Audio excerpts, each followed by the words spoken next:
Hoje temos aí Tássio Cruz, com quem eu já falei, temos João Magalhães, também já falei, e meu amigo Eliezer Rodrigues, estou dando boa tarde agora, pela primeira vez, e é com Eliezer que eu vou conversar. Eliezer Rodrigues conversou com o deputado Georgiano.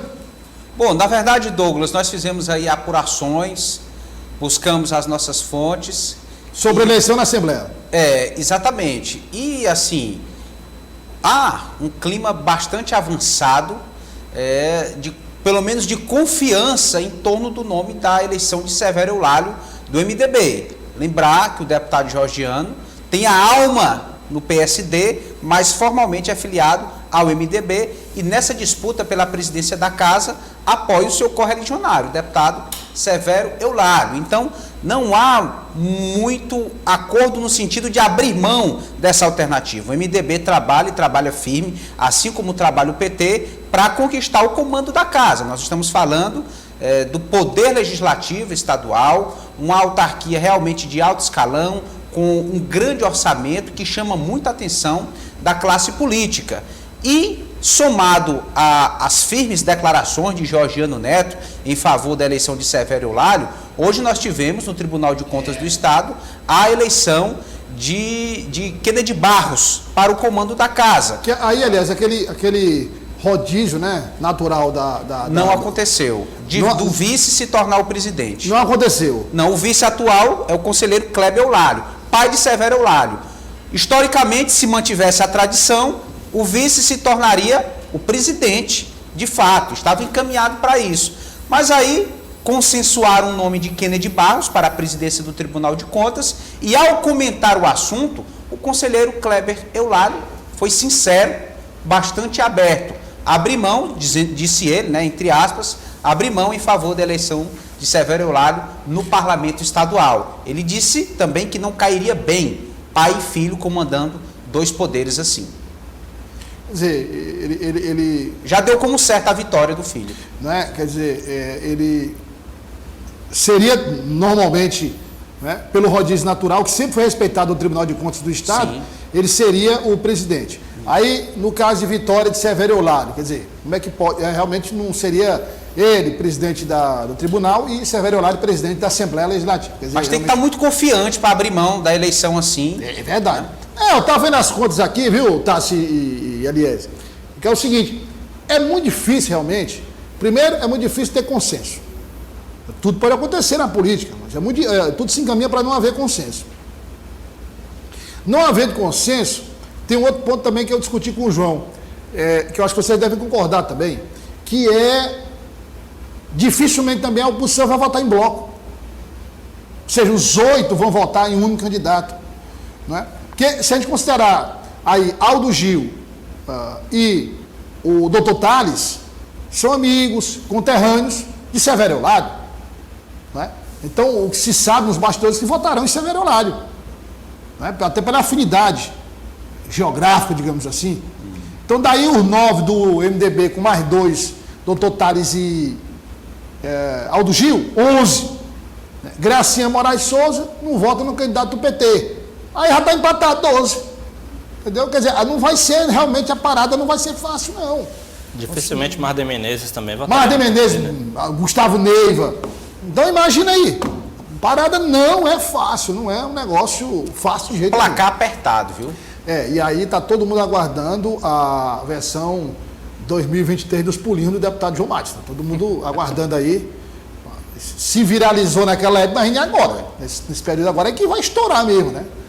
Olha, vamos agora falar de política nacional. Em um evento, o presidente eleito Lula se emociona e diz, abre aspas, jamais imaginei que a fome pudesse voltar ao Brasil, fecha aspas. Vamos acompanhar. Eu quero dizer para vocês que a única razão que eu tenho de voltar a exercer o cargo de presidente é tentar restabelecer a dignidade do nosso povo. E a prioridade zero, outra vez, o mesmo discurso que eu disse em dezembro de 2002. Não tenho que mudar uma única palavra. E eu quero dizer para vocês, se quando eu terminar esse mandato, cada brasileiro estiver tomando café, estiver almoçando e estiver jantando, outra vez eu terei cumprido a missão da minha vida. Desculpem, mas o fato é que eu jamais esperava que a fome voltasse nesse país. Bom, Tássio Cruz, está claro, já estava claro durante a campanha, que essa política aí, o presidente Lula não, o presidente eleito Lula não vai abrir mão. Não é? Essa reinclusão, segundo ele, das famílias que hoje estão ali na linha de pobreza, linha de miséria. O programa, inclusive, vai voltar a ser chamado Bolsa Família. Então, isso aí é, usando a linguagem popular, prego batido, ponta virada. Douglas, um fato curioso, e o amigo de casa observa também, em política, Douglas, fala mais quem está ouvindo o discurso do que quem está discursando. Essa fala do ex-presidente, presidente eleito Lula, foi dada ontem em uma reunião com representantes da Câmara e do Senado, eleitos e muitos da base. Então participaram dessa reunião Flávio Nogueira, Rejane Dias, o próprio Wellington Dias também participou dessa reunião. E é preciso, Douglas, deixar bem claro esse tom emotivo do presidente. Ele está falando com quem hoje está no posto de viabilizar essa engenharia fiscal para que isso ocorra. Então não é de se estranhar esse tom emotivo do presidente para tentar tocar, vamos dizer assim, o coração desses deputados, convencer esses deputados e senadores para fazer o que ele deseja. Então esse tom emotivo, o presidente Lula é muito hábil emocionalmente, né? Tem ali uma capacidade, uma inteligência emocional muito grande, então ele tenta utilizar esse momento para chegar até esses deputados, tentar convencer esses deputados e senadores a realizar isso. E outro ponto importante, Douglas, que ele falou ontem, que ele espera fazer esse governo ao lado do Congresso. Segundo ele, e mandou claro em direto ao atual presidente Bolsonaro, que não é possível, Douglas, se governar em um sistema como o nosso sem que se tenha entendimento com o Congresso. Então eu acho que, além, claro, da parte emotiva, é preciso observar também, o amigo de casa, essa inteligência emocional que o presidente Lula usa ao tentar convencer senadores e deputados a aprovarem essas medidas. Então é interessante isso. A reunião ela ocorreu, eu conversei com alguns interlocutores que tiveram nessa reunião e o tom foi esse, Douglas, de pedir apoio para essas aprovações no Congresso, mesmo os deputados ainda aprovando algo para um governo futuro, e essa deve ser a tônica, presidente Lula, que confirmou hoje que não terá Alckmin em nenhum ministério. Ele vai continuar como vice-presidente, não vai ocupar nenhum ministério na nova gestão. Mas vai ter funções muito mais importantes que de ministério. João Magalhães, Tassi falou de apoio ao Congresso, e eu fico imaginando aqui o seguinte cenário. A gente pode, assim, a grosso modo, dividir a Câmara, são 513 deputados e 81 senadores. Sim. O que renovou agora foi um terço do Senado. 27 senadores. Foram 27 senadores, porque cada estado, cada unidade da federação elegeu um senador. Mas falando de Câmara Federal, a gente pode dividir basicamente esse em termos de forças políticas, sem considerar ali as siglas, né, tal, na grosso modo, em 3 faixas, né? Aquela faixa que vota com o presidente eleito Lula, aquela faixa de apoio, né? ideológica, que vota e tal, inclusive partidos que não fizeram parte da federação, aquela base dele que ele vai contar em qualquer situação. Você tem, no outro extremo, aquela base que não vota de jeito nenhum, em qualquer projeto, seja ele qual for, a não ser em casos consensuais, que acontece às vezes, né? No casos consensuais, todo mundo vota, como aconteceu no governo de Bolsonaro. Auxílio, né? Auxílio. Ninguém vai votar contra. A bancada do PT votou a favor e tal, então não sei nesse caso. Mas, no geral, esse grupo aí não vota de jeito nenhum com o presidente eleito Lula. Sim. Né? Estou falando do grupo, aí para simbolizar esse grupo, Carla Zambelli, pronto. Sim. Não é? E para simbolizar o grupo de Lula, Gleisi Hoffmann,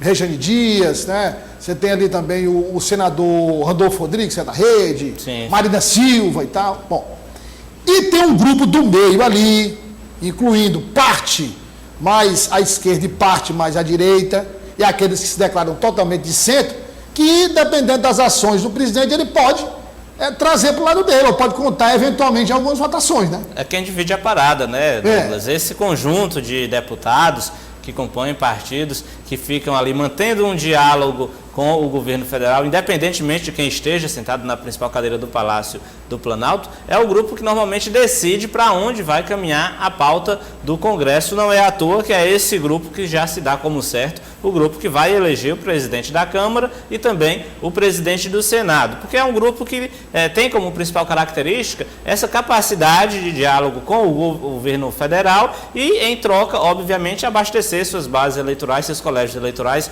com obras de emendas, mas acredito que o desenho é exatamente esse. A gente entra para um cenário em que aquele grupo fechado com o presidente, eu acredito que ele chega no máximo a 100 parlamentares. Esse grupo de oposição ferrenha, ele não chega nem a 100 deputados, são aquela ala mais ideológica, alguns no PL, outros no União Brasil, que ficam ali talvez quase nos 80 deputados, mas mais de 300 parlamentares que ficam aí nesses partidos, como o PSD, né, como outras siglas, o próprio Progressistas, já que há uma ala que certamente, com o PSD, certeza... O PSD já passou, né? Já deu apoio. Já. O próprio União Brasil, a Luciano Bivar já deixou claro que vai contribuir com o governo. Enfim, é esse conjunto de mais de 300 deputados que, se aliar ao governo federal, dá ao próximo presidente Lula as condições de aprovar qualquer projeto, qualquer pauta e, claro, desde que o governo consiga manter um bom diálogo com o Congresso, não estresse, né, não tensione essa relação.